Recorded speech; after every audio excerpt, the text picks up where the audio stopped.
그날 새벽, 남편은 제 손을 꼭 쥐고 이렇게 말했습니다. 여보, 내가 우리 노후를 망친 것 같아. 그 말을 들은 순간 가슴이 찢어질 듯 아팠습니다. 평생 가족을 위해 묵묵히 버텨온 그가, 그 누구보다 강하던 그 사람이 자신의 선택을 후회하며 눈물을 흘릴 줄은 몰랐습니다. 서울의 아파트를 팔고 시골로 이사한 뒤 1년. 우리는 건강을 지키기 위해 선택했지만 그 결정은 모든 걸 바꾸어 놓았습니다. 집은 팔리지 않았고 남편은 병원에 실려갔으며 자식들의 말 한마디가 오래된 신뢰를 흔들었습니다. 마을 사람들의 시선은 점점 차가워졌고 겨울밤 정전된 방 안에서 우리는 촛불 하나 켜놓고 서로를 꼭 껴안고 있었습니다. 그리고 어느 날 우연히 알게 된 사실 하나가 이 모든 일의 시작이 의도된 설계였을지도 모른다는 섬뜩한 의심을 품게 만들었습니다. 그 뒤로 벌어진 일들은 제가 그동안 살아온 66년의 삶을 통째로 뒤흔들었습니다. 이야기가 마음에 남았다면 좋아요와 공유 그리고 지혜의 흐름 희진 채널 구독도 잊지 마세요. 당신의 따뜻한 관심이 더 많은 이야기가 전해지는데 큰 힘이 됩니다. 안녕하세요. 저는 올해 66 정희자라고 합니다. 중학교에서 35년간 아이들을 가르치다 은퇴한 교사입니다. 퇴직 후엔 남편 윤태 씨와 조용한 시골에서 여생을 보내려 했습니다. 바람 소리로 하루를 열고 별빛과 함께 밤을 닫는 그런 삶이 꿈이었죠. 하지만 그 선택이 우리 인생을 송두리째 바꿔놓을 줄은 몰랐습니다. 오늘 이야기하려는 건 시골로 이사한 후 지난 1년간 우리가 겪은 시간입니다. 지금도 그 시절을 떠올리면 마음 한켠이 저릿하지만 같은 실수를 반복하는 이들이 없길 바라는 마음의 글을 남깁니다. 남편 윤태 씨는 한때 전기설비 회사를 운영하던 사람입니다. IMF 외환위기 때 모든 걸 잃고 밤마다 몰래 울던 그의 어깨를 저는 아직도 기억합니다. 그래도 우리는 다시 일어섰고 서울 중랑구의 작은 아파트 하나 마련해 조용히 살아왔습니다. 그러던 작년 봄, 평소처럼 텃밭에 다녀온 남편이 갑자기 식은땀을 흘리며 쓰러졌습니다. 급히 병원으로 이송했고 큰 고비는 넘겼지만 의사의 말이 충격이었습니다. 심장이 많이 약해졌습니다. 스트레스, 미세먼지가 큰 원인입니다. 환경이 개선되지 않으면 2에서 3년 내 중대 질환으로 악화될 수 있습니다. 그날 밤 병실 문이 조심스레 열리고 아들 현우가 들어왔습니다. 평소 당당하던 얼굴엔 걱정이 가득했고 그는 조심스레 말을 꺼냈습니다. 아버지 건강이 제일 중요해요. 조용한 데로 이사하시는 거 어떠세요? 괜찮은 전원주택도 알아볼게요. 처음엔 그저 아들의 걱정이라 여겼지만 이후에도 그는 지속적으로 정보를 보내왔고 어느 날 밤엔 이렇게 말했습니다. 지금 집값도 출렁이고 세금도 오르는데 지금 파시는 게 훨씬 나아요. 건강을 위해서라도요. 남편도 그 말에 고개를 끄덕였습니다.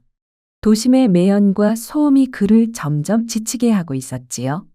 당시 우리가 살던 아파트는 재개발이 진행 중이었고 시세도 10억 원을 넘기고 있었습니다. 며칠 뒤 남편의 친구 박찬호 씨가 찾아왔습니다. 최근엔 유튜브에서 전원주택 전문가로 활동 중이라며 충남 금산의 한 매물을 추천했습니다. 서울 교수 부부도 옆집에 살고 있어. 외롭지 않을 거야. 망설이다 놓치면 후회할 수도 있어.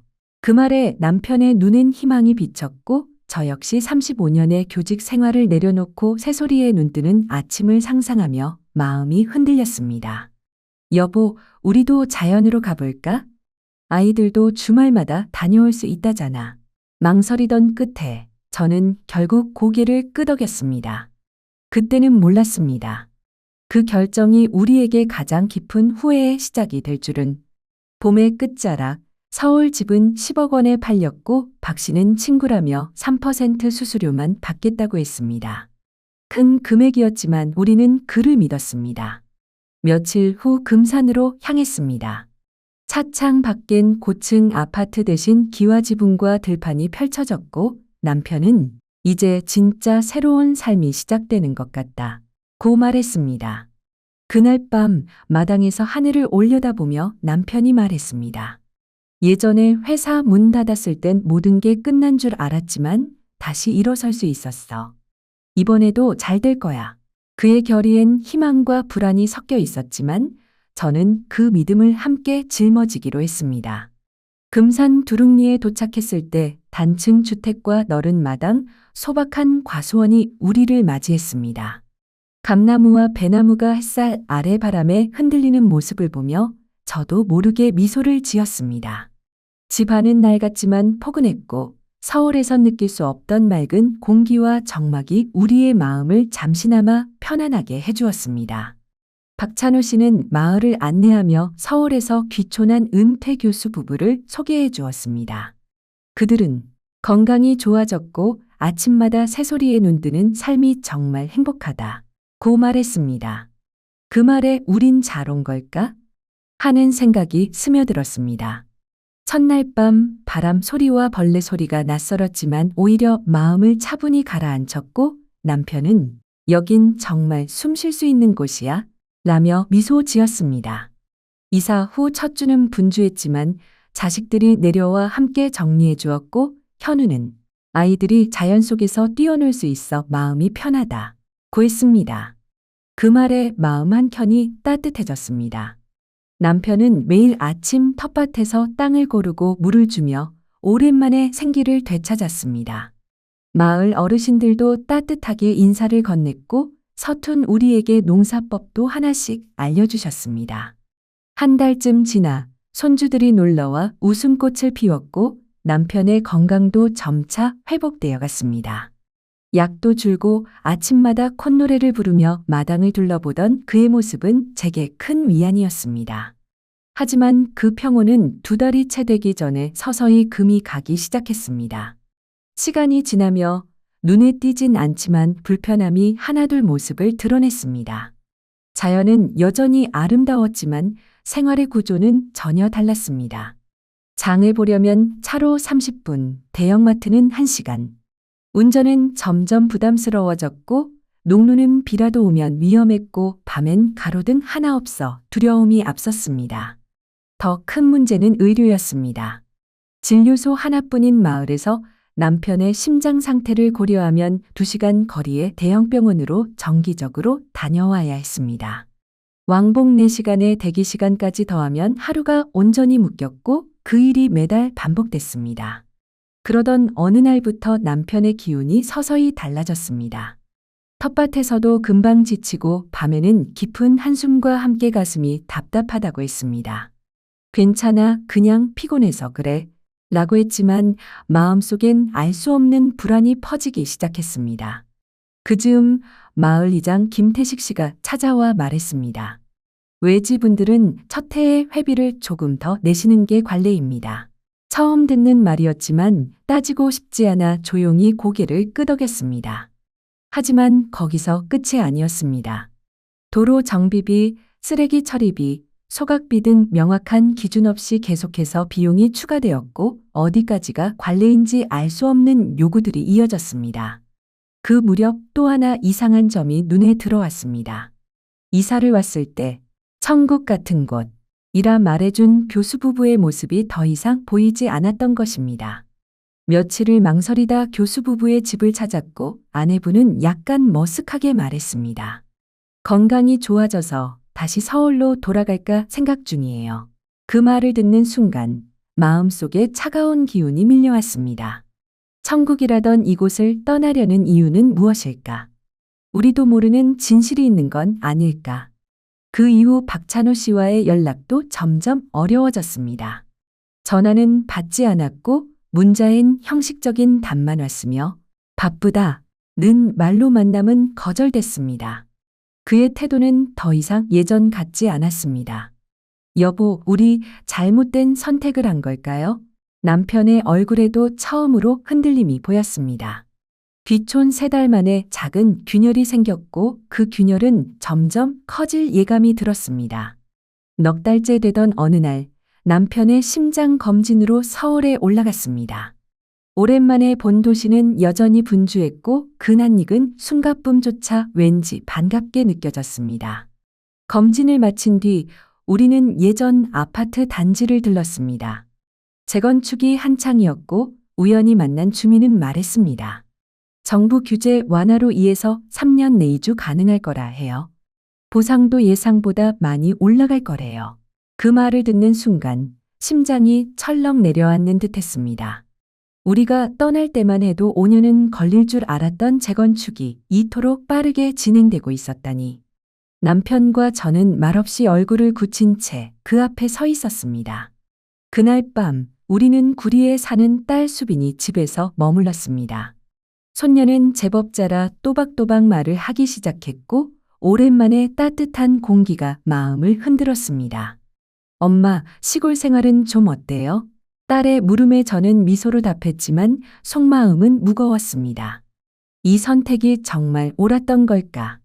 서울에서 돌아오는 길, 남편이 조용히 말했습니다. 희자야, 박찬호 말인데 금산 땅을 미리 사두고 서울 사람들한테 비싸게 되팔았대. 우리가 낸 중개 수수료도 일반보다 훨씬 많았던 것 같아. 그 말에 저는 순간 말을 잃었고 남편은 덧붙였습니다. 계약서랑 영수증 다시 봤는데 우리가 낸 돈 거의 9천만 원이더라고. 집에 돌아오자마자 우리는 그날의 계약서와 거래 내역을 꺼내어 다시 확인했습니다.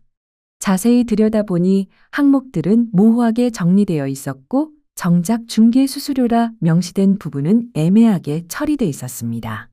우리는 믿고 서명했지만 사실상 통상 수수료의 3배에 가까운 돈을 넘긴 셈이었습니다. 이건 사기잖아요. 지금 당장 전화해요. 남편은 몇 차례 전화를 걸었지만 연결되지 않았고 문자를 보내자 몇 시간 뒤 형식적인 답장이 도착했습니다. 계약은 정당하게 진행됐어. 난 할 일 다 했고 너희도 괜찮은 집 얻었잖아. 이제 와서 왜 그러는지 모르겠네. 그 답변은 마치 모든 책임에서 발을 뺀 듯한 태도였습니다. 분노가 가슴 끝까지 차올랐지만 이미 거래는 성사된 지 몇 달이 지났고 서류상으로는 우리가 모두 확인 후 서명한 것으로 되어 있었습니다.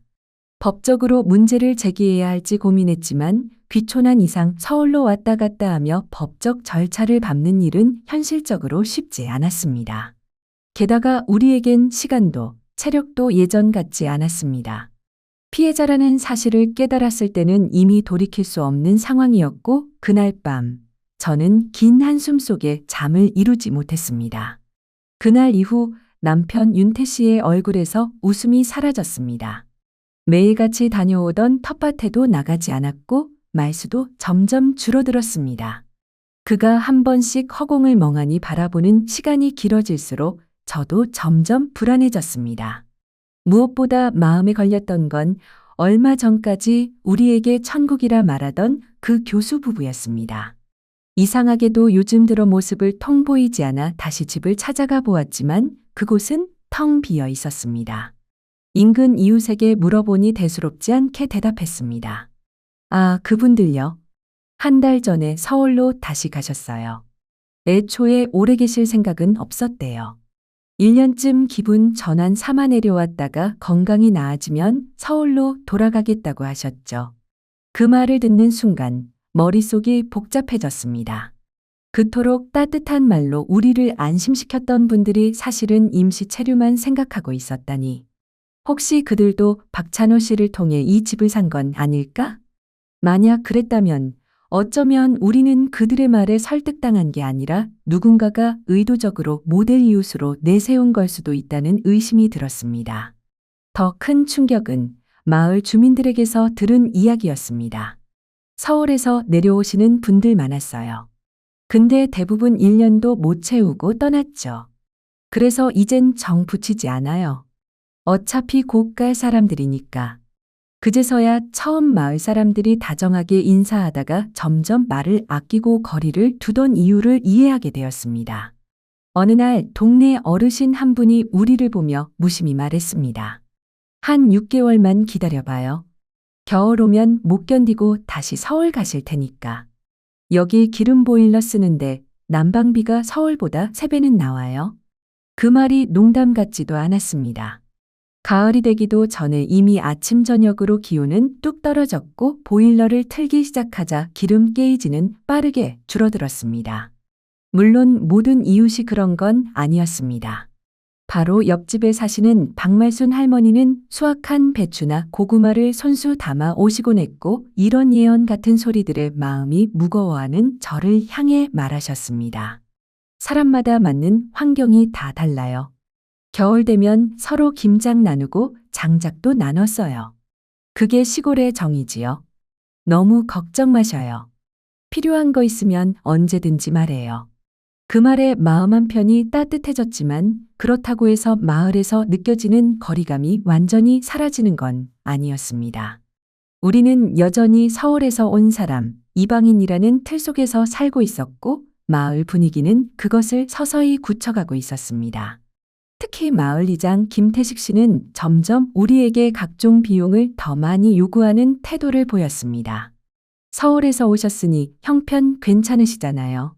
마을을 위해 조금 더 부담해 주시는 게 도리 아닐까요? 한두 번은 그러려니 했지만 매번 그런 식으로 돈 이야기를 꺼낼 때마다 마음이 불편해졌습니다. 이장이라는 사람이 언제부터인가 친절보단 계산적인 눈빛으로 우리를 바라보고 있었습니다. 남편은 그게 더 속상했던 모양입니다. 어느 날 저녁 그가 조용히 말했습니다. 우린 언제까지 서울 사람일까? 여기 사람으로 인정받으려면 몇 년은 더 걸리려나. 그 말에 대답을 하지 못했습니다. 우리가 낯선 곳에 몸을 옮긴 건 맞지만 마음까지 완전히 정착하긴 어려운 일이란 걸 깨달아가고 있었습니다. 게다가 우리를 이곳으로 이끈 아들 현우도 어느새 발길이 뜸해졌습니다. 처음 2달은 주말마다 아이들과 함께 내려왔지만 이후로는 일이 바쁘다 아이 학원 일정이 있다는 핑계로 계속 미루기만 했습니다. 전화로 물어보면 곧 갈게요. 라는 말뿐이었고 그 곧은 1달, 2달 끝내 오지 않는 시간으로 쌓여갔습니다. 그러다 어느 날 저는 더는 참지 못하고 직접 현우 집을 찾아갔습니다. 집 현관 앞에 새로 들어온 신발장이 눈에 띄었고 거실 안엔 예전엔 없었던 고급 소파와 식탁이 들어서 있었습니다. 조심스레 물었습니다. 현우야, 이 가구들 언제 산 거니? 이사 왔을 땐 없었던 것 같았는데. 아들은 순간 당황한 듯 했지만 이내 아무렇지 않은 듯 대답했습니다. 아, 그거요? 할부로 샀어요. 그냥 살림 좀 바꿨어요. 말은 그랬지만 그 태도엔 어딘가 익숙하지 않은 거리감이 느껴졌습니다. 뭔가 이상하다는 생각은 들었지만 그 자리에서 더 따지진 않았습니다. 말끝을 삼키는 순간 내 안에서도 어떤 벽 같은 게 생긴 듯 했습니다.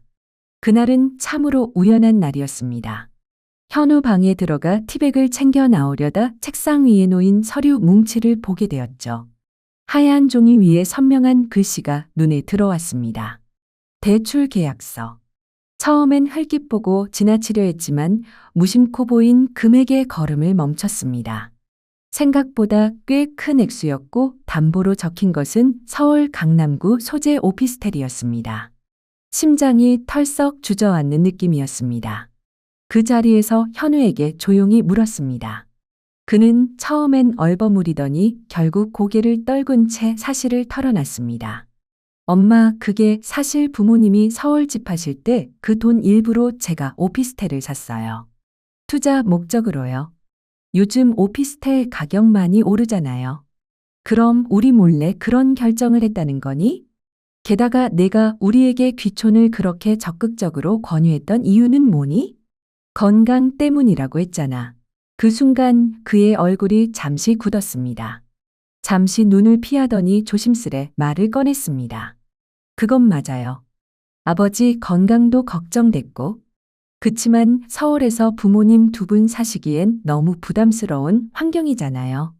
시골로 가시면 생활비도 덜 들고 더 여유로우실 줄 알았어요. 그리고 저도 이제 제 가족 챙겨야 하니까요. 그 말에 가슴이 싸늘하게 식어버렸습니다. 현우의 말은 논리적이었지만 그 속엔 우리가 우선순위에서 밀려났다는 사실이 숨겨져 있었습니다. 혹시 처음부터 우리를 멀리 보내고 싶었던 건 아닐까? 아니면 그냥 좋은 투자 기회를 위해 부모의 삶을 이용했던 건 아닐까? 머릿속이 복잡해졌습니다. 그 충격을 아는 채 금산으로 돌아가는 길, 남편에게 이 이야기를 전해야 할지 말아야 할지 망설였습니다. 이미 부동산 문제로 크게 실망한 그에게 또 하나의 상처를 보태야 한다는 것이 쉽게 입이 떨어지지 않았습니다. 그날 밤 불을 끄고 누운 채 창밖을 바라보았습니다. 시골의 밤은 도시보다 훨씬 더 고요했지만 제 마음은 잠잠하지 않았습니다. 달빛도 닿지 않는 어둠 속에서 제 안에 질문들이 조용히 고개를 들었습니다. 우리는 정말 배신당한 걸까? 그것도 가장 믿었던 사람들에게. 그제야 깨달았습니다. 우리는 너무도 쉽게 움직였고 너무도 깊이 믿어버렸다는 사실을. 그들의 말, 그들의 태도 하나하나가 우리를 움직인 줄도 모르고 말이죠. 어느덧 추석이 가까워졌습니다. 명절이 다가오자 마음이 설레기 시작했습니다. 비록 불편한 마음이 남아 있었지만 그래도 오랜만에 온 가족이 한자리에 모일 생각에 기대가 앞섰습니다. 새 집에서 맞이하는 첫 명절이라 저희 부부는 나름대로 정성을 다해 준비했습니다. 하지만 남편은 며칠 전부터 한층 더 피로해 보였습니다. 조금만 움직여도 숨을 고르며 약을 찾았고 얼굴빛도 많이 창백해졌습니다. 여보, 오늘은 좀 쉬세요. 제가 다 할게요. 아니야. 애들이 오는데 이 정도는 해야지. 잠깐만 앉았다가 다시 도울게. 그는 무리해서라도 준비를 함께 하겠다는 의지를 보였지만 몸은 예전 같지 않았습니다. 준비를 하다가 자주 쉬었고 밤에는 기침도 깊어졌습니다. 걱정이 앞섰지만 오랜만에 모이는 명절 분위기를 망치고 싶지 않아 그날만은 말을 아꼈습니다. 그러나 제 마음속엔 또 하나의 불안이 자리 잡기 시작했습니다. 이번 명절이 무사히 지나갈 수 있을까? 추석을 앞두고 저는 텃밭에서 키운 채소들로 반찬을 만들기 시작했습니다. 직접 수확한 가지, 상추, 호박으로 나물 무침과 전을 부치고 마을에서 어렵게 구한 한우로 갈비찜도 준비했죠. 여보, 아이들이 좋아할까요? 내가 기른 작물로 이렇게 음식을 만들 수 있어서 뿌듯하네요. 그 말에 남편 윤태 씨도 모처럼 웃음을 되찾았습니다. 그는 전날부터 마당에 낙엽을 쓸고 잔디를 다듬고 손주들을 위해 정리하지 않았던 화단도 말끔히 정리했습니다. 그 손길에는 오랜만에 가족을 맞는 설렘이 고스란히 담겨 있었습니다. 추석 당일 수빈이 가족이 먼저 도착했습니다. 손녀는 마당을 보자마자 두 팔을 벌리고 뛰어다녔고 수빈이는 잠시 하늘을 올려다보더니 조용히 말했습니다. 엄마, 집이 참 예쁘네요. 하지만 너무 멀어요. 자주 올 수 없을 것 같아서 마음이 좀 아파요. 그 말에 마음 한켠이 저릿했습니다. 편리함이 익숙했던 도시에 비해 이곳은 아이를 키우는 젊은 부모들에게는 현실적인 제약이 많다는 걸 실감했습니다. 딸과 손녀가 보고 싶을 때 쉽게 볼 수 없다는 현실이 다시금 외로움으로 번져왔습니다. 점심시간이 가까워졌지만 아들 가족은 도착하지 않았습니다. 전화를 걸었더니 곧 출발할게요. 라는 짧은 말만 돌아왔고 결국 그들이 도착한 건 오후 3시가 넘어서였습니다. 죄송해요, 엄마. 길이 너무 막혀서요. 여긴 정말 너무 멀어요. 아들의 말투에는 피로와 짜증이 묻어났고 손자는 식탁에 앉자마자 스마트폰만 들여다보았습니다. 며느리는 어색한 미소만 지은 채 조용히 고개를 숙였습니다. 식사가 시작된 후 조심스럽게 수빈이가 물었습니다. 오빠, 요즘 일 잘 돼? 엄마가 그러는데 오피스텔 샀다면서? 그것도 강남에? 그 순간 식탁 위로 싸늘한 정적이 흘렀습니다. 현우는 순간 눈치를 보더니 무심한 척 말했습니다. 그냥 회사 일이 잘 돼서 좀 여유가 생겼어. 그러자 수빈이가 눈을 크게 뜨며 말했습니다. 엄마, 아빠 돈으로 산 거잖아. 엄마한테 집 팔게 하고 그 돈으로 투자하자고 한 거. 그게 효도야? 아니잖아. 믿음을 이용한 거지. 말을 마친 수빈이의 눈엔 눈물이 그렁그렁 맺혀 있었습니다. 충격이었습니다. 그리고 그 말은 남편과 제게 한순간의 감정의 깊은 수렁을 안겨주었습니다. 야, 그런 말 한 적 없어. 나는 부모님 건강 생각해서. 거짓말 마. 내가 다 들었어. 서울에 계시면 불편하니까 그냥 시골로 보내는 게 낫겠다고 그 말까지 했잖아. 그 순간 남편이 갑자기 가슴을 움켜쥐었습니다. 얼굴은 창백하게 질렸고 이마엔 식은땀이 맺히기 시작했습니다. 여보, 괜찮아요. 어디가 안 좋아요? 아, 가슴이 답답하네. 그 말을 듣는 순간 온몸에 공포가 밀려왔습니다. 이 시골에서 응급 상황이 생기면 어떻게 해야 하는지 뚜렷한 해답이 떠오르지 않았습니다. 급히 119에 전화를 걸었지만 이 지역은 출동까지 시간이 소요된다는 답변만 들려왔습니다. 결국 현우와 민수 사위가 남편을 부축해 차에 태우고 곧장 병원으로 향했습니다. 아빠, 꼭 버텨야 해요. 금방 도착할 거예요. 제발. 명절 저녁, 우리는 고속도로에 갇혀 있었습니다. 귀성 차량으로 가득한 도로 위 창밖 풍경은 움직이지 않았고 제 심장은 매 순간 남편의 상태를 살피느라 조마조마하게 뛰고 있었습니다. 평생을 함께한 사람이 이대로 내 곁에서 멀어질 수도 있다는 공포는 그 어느 때보다 현실적으로 다가왔습니다. 서울로 향했던 추석 저녁 고속도로 위에서의 3시간은 제 평생 가장 길고 두려운 시간이었습니다. 남편의 얼굴빛은 점점 더 창백해졌고 손끝은 차가워졌습니다. 저는 그의 손을 꼭 잡고 조용히 되뇌었습니다. 여보, 제발 버텨요. 우린 아직 함께해야 할 시간이 많은데요. 병원에 도착하자마자 응급실로 실려 들어갔고 저는 복도에 주저앉은 채 눈물을 쏟았습니다. 수빈이가 조용히 제 어깨를 감싸 안았습니다. 엄마, 아빠 괜찮을 거예요. 근데 이젠 정말 이렇게 멀리 사시면 안 될 것 같아요. 현우는 복도 맞은편에 서 있었습니다. 무표정한 얼굴 속에 감춰진 죄책감이 어렴풋이 보였지만 정작 제게 다가오진 않았습니다. 가족의 신뢰가 무너지는 소리가 귓가에 들리는 듯했습니다. 그날 밤 응급실 복도 의자에서 밤을 새웠고 남편은 새벽 무렵 잠시 의식을 되찾았습니다. 그의 목소리는 희미했지만 또렷이 들렸습니다. 희자야, 미안해. IMF 때 사업이 무너졌을 땐 그래도 다시 일어설 희망이 있었는데 지금은 나이도 들고 몸도 약해지고 무엇보다 가족의 믿음을 잃은 것 같아서 그게 더 아파. 그는 말을 마치고 눈을 감더니 눈가에 눈물이 고였습니다. 38년 결혼 생활 동안 그가 눈물을 보인 건 딱 한 번, 회사가 무너졌을 때뿐이었습니다. 이번엔 회복보다 더 깊은 후회의 눈물처럼 보였습니다. 다행히 큰 고비는 넘겼습니다. 의사 선생님은 협심증 재발이라며 스트레스가 직접적인 원인이라고 설명했습니다. 정기적인 검사와 관리는 물론 무엇보다 골든타임 내 응급 대처가 핵심이라는 말씀이 귓가를 떠나지 않았습니다. 며칠 뒤 일반 병실로 옮긴 후 담당 의사가 저를 따로 불렀습니다. 사모님, 실례지만 거주지는 어디시죠? 경기도 금산 쪽 두릉리 마을입니다.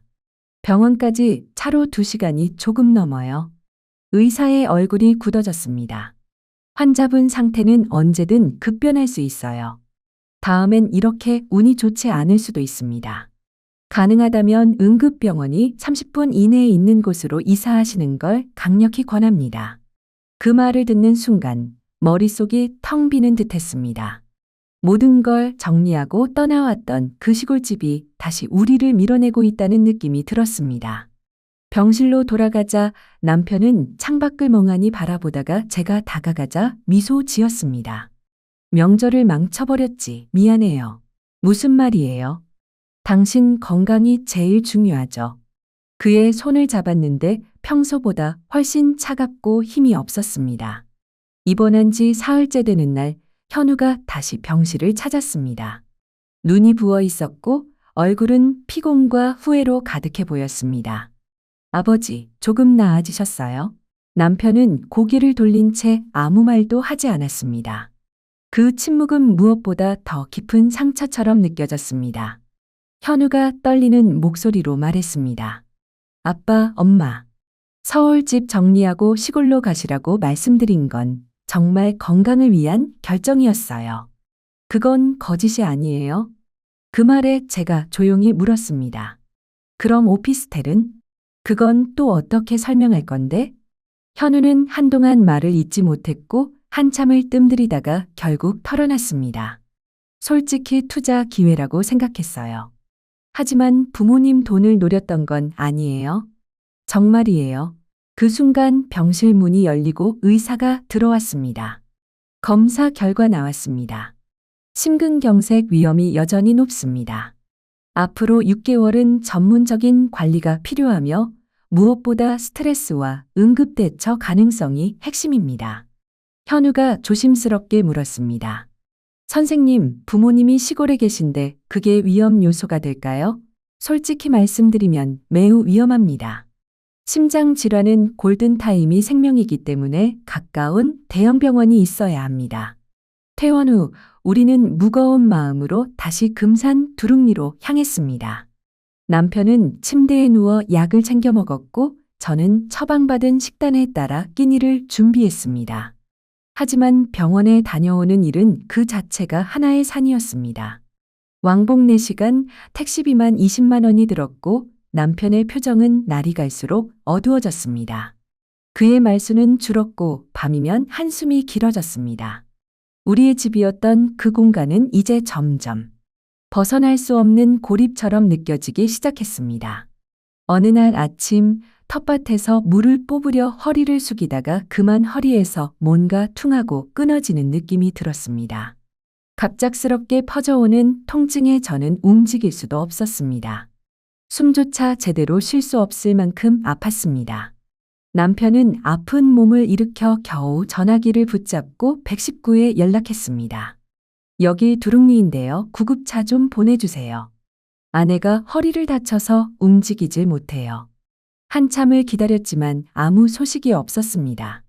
다시 전화를 걸자 돌아온 답변은 더 막막했습니다. 죄송합니다. 위치가 확인되지 않아 길을 찾는데 시간이 걸리고 있습니다. 산길이라 내비게이션에도 안 나옵니다. 결국 구급차가 도착한 건 전화 후 40분이 지난 뒤였습니다. 구조사는 당황한 얼굴로 말했습니다. 이런 곳은 처음입니다. 내비에도 안 잡히고 지도에도 안 나와서 많이 헤맸어요. 죄송합니다. 마을 의원에서 간단한 진료를 받은 후 큰 병원에서 MRI를 찍으라는 권유를 받았습니다. 진단은 급성 허리 디스크. 결국 남편도 저도 아픈 몸을 이끌고 또다시 2시간 거리에 있는 종합병원으로 향해야 했습니다. 그날 밤 남편은 제 손을 조용히 잡았습니다. 여보, 이대로는 안 될 것 같아. 우리 둘 다 이렇게 계속 아프면 정말 못 버텨. 이제는 가까운 도시로 가야 하지 않을까. 하지만 그럼 이 집은요? 우리가 모든 걸 정리하고 시작한 새 삶인데. 남편은 단호하게 말했습니다. 집보다 당신이 그리고 내가 더 소중해. 그 말을 듣자 눈물이 멈추지 않았습니다. 모든 걸 걸고 시작했던 삶이 무너지는 소리를 몸으로 느낄 수 있었습니다. 더 비참했던 건 그렇게 마음을 정했지만 막상 집을 팔려고 내놓자 아무도 관심을 보이지 않았다는 현실이었습니다. 부동산 중개인은 솔직하게 말했습니다. 요즘 이 동네 소문 안 좋아요. 서울에서 내려온 분들이 못 견디고 떠난다는 이야기가 퍼졌거든요. 게다가 전원주택 시장은 지금 완전히 얼어붙었습니다. 남편의 의료비, 교통비, 난방비까지 생각지도 못한 지출은 계속 늘어났고 어느 순간 우리는 삶 전체가 무너지는 소리를 함께 듣고 있었습니다. 어느 날 또다시 마을이장 김태식 씨가 집을 찾아왔습니다. 선생님 댁도 마을 앞 도로 확장 공사 비용을 분담하셔야 합니다. 가구별로 나눠내기로 했어요. 그 말에 남편은 그동안 쌓였던 감정을 더는 참지 못하고 터뜨렸습니다. 이제 또 돈 얘기입니까? 우리가 지금까지 얼마나 냈는지 아세요? 다른 집의 2배는 좋게 넘을 겁니다. 이장님은 불쾌한 기색을 숨기지 않았습니다. 서울에서 오신 분들은 그래도 여유 있으시잖아요.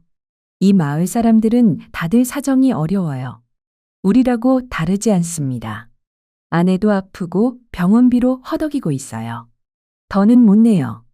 이장님은 말없이 돌아섰고 그날 이후 마을 사람들의 시선은 한층 더 싸늘해졌습니다. 장을 보러 시장에 가도 인사를 해도 대답조차 안 하거나 외면하는 이들이 늘었습니다. 그러던 어느 저녁 초인종 소리가 울렸습니다. 문을 열자 낯선 할머니 한 분이 서 계셨습니다. 서울에서 오신 선생님 댁 맞죠? 말씀 좀 드릴 게 있어서요. 알고 보니 그분도 저희처럼 서울에서 귀촌한 분이셨습니다. 벌써 10년 전 이야기라며 쓸쓸히 웃으셨습니다. 저도 처음엔 다 겪었어요. 이장님 태도, 마을 사람들의 거리감, 끝없는 비용 요구. 서울 사람은요, 여기선 평생 서울 사람이에요. 아무리 오래 살아도 마을 사람이 될 수는 없어요. 그럼 어떻게 10년이나 버티셨어요?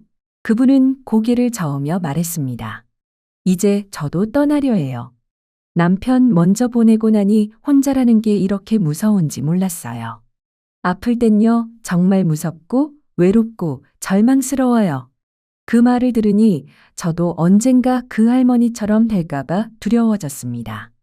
이곳에서 더 버틴다는 건 이제 우리 몸과 마음을 모두 망가뜨리는 일처럼 느껴졌습니다. 하지만 어쩌죠? 집은 팔리지 않고 생활비는 계속 줄어들고 병원은 멀고 서울은 너무 비싸졌습니다. 이 모든 게 과연 노후의 꿈이었는지 아니면 현실의 나락이었는지 구분조차 되지 않았습니다. 귀촌 8개월째, 우리는 더 이상 희망을 말할 수 없었습니다. 집은 몇 달째 매물로 나와 있지만 전화 한 통조차 오지 않았고 부동산 중개인은 이렇게 말했습니다. 비슷한 이유로 집 내놓은 곳이 많아요. 솔직히 30%는 가격 낮춰야 움직일 겁니다. 30%, 그 말은 곧 몇억 원의 손해를 감수하라는 뜻이었습니다. 더 충격적인 건 설령 팔린다 해도 다시 서울로 돌아갈 수 없다는 현실이었습니다. 서울의 집값은 여전히 상승 곡선을 그리고 있었으니까요. 한편 우리의 재정 상황도 악화일로였습니다. 남편이 돌보던 투자 상품은 관리 부실로 폭락했고 만기 도래한 채권도 재투자 여력조차 없었습니다.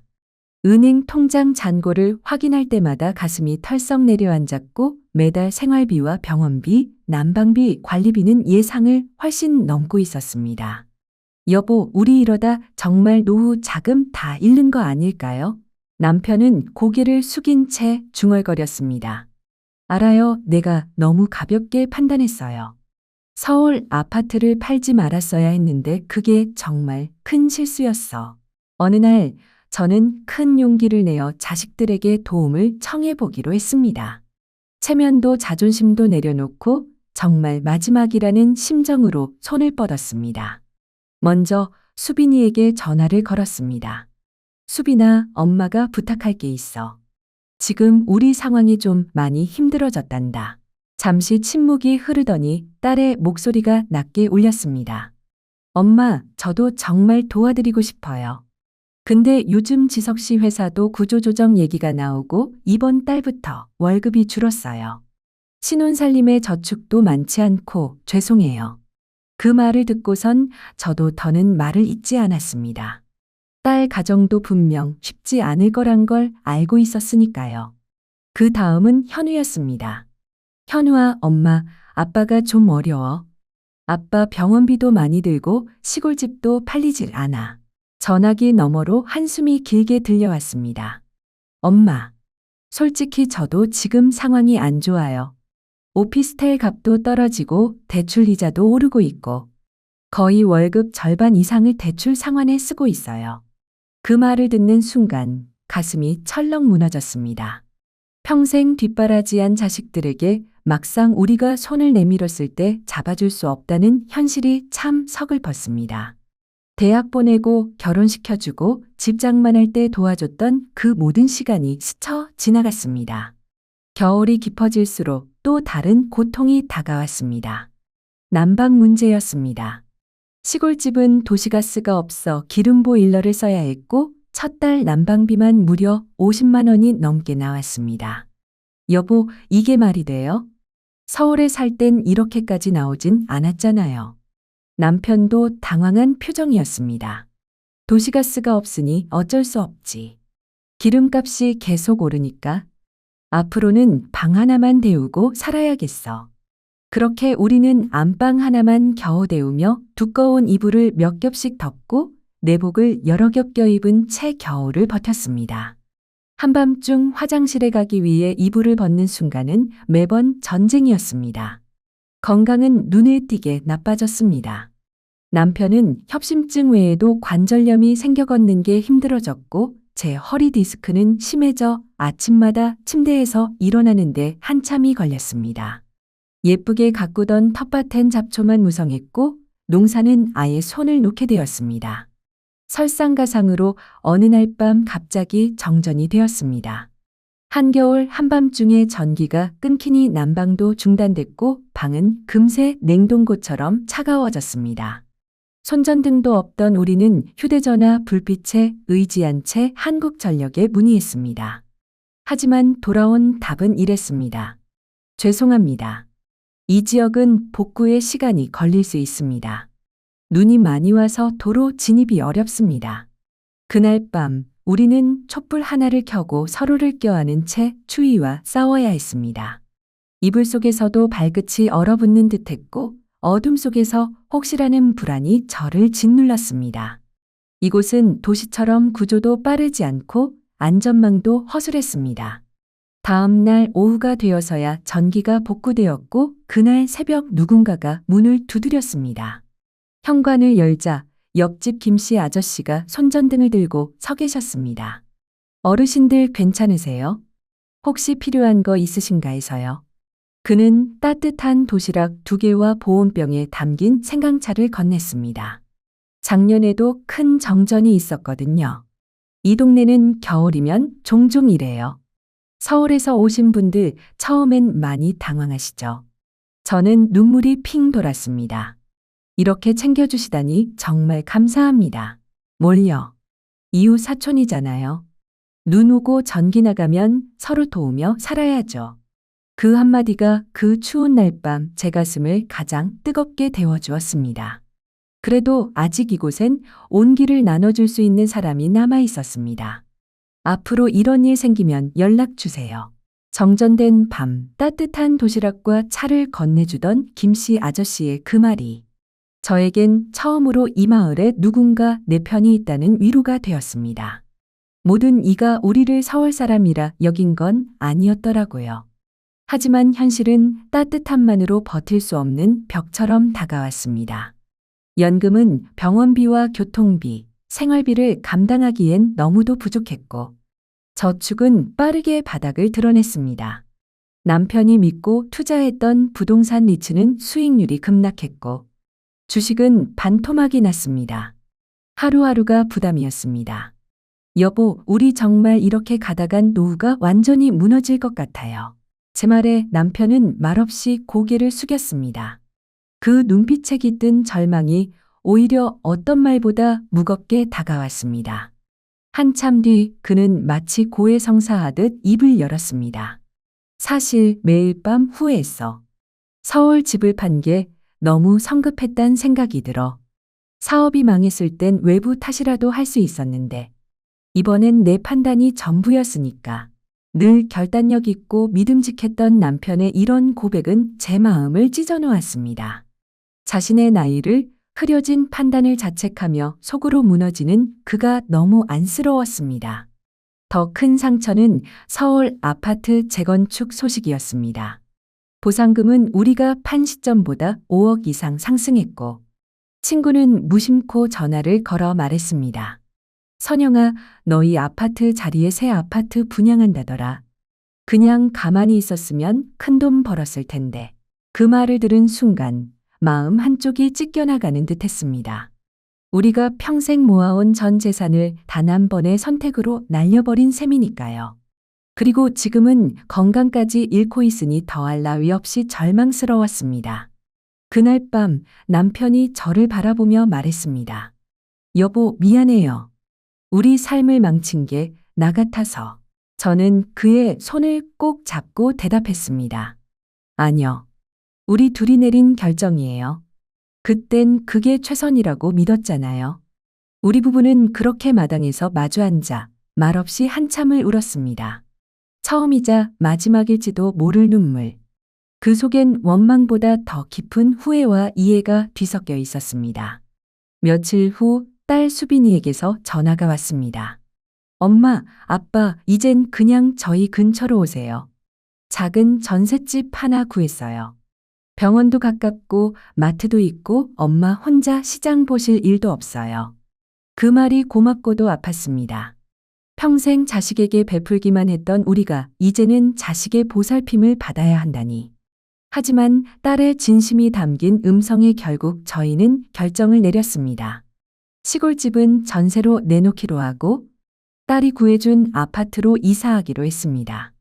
그날 마을회관에 마지막 인사를 드리러 가자 이장님은 의외로 조용히 말했습니다. 선생님, 너무 서운해하지 마세요. 우리도 마음의 문을 닫게 된 데는 사연이 있었어요. 다만 이제라도 솔직하게 이야기할 수 있어 다행입니다. 작별 인사를 건네러 온 박할머니는 손수 담근 장아찌를, 김씨 아저씨는 고구마 한 상자를 내밀며 말했습니다. 가끔 생각나면 놀러 오세요. 텃밭은 그대로 둘 테니까요. 그 말에 마음 한 구석이 찡했습니다. 완전히 외로운 마을은 아니었어요. 시간과 오해, 상처가 있었지만 그 속에도 따뜻함은 분명히 있었던 겁니다. 이사 준비를 하던 중 아들 현우에게서도 연락이 왔습니다. 엄마, 진심으로 죄송해요. 투자에 욕심을 부린 건 맞아요. 오피스텔 값도 많이 떨어졌고 저도 손해를 봤어요.